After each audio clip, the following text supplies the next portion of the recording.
removal of the upstairs.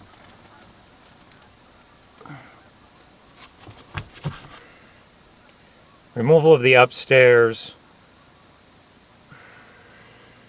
Removal of the upstairs HVAC filter. This is airflow. Behind it, right here, is a tab.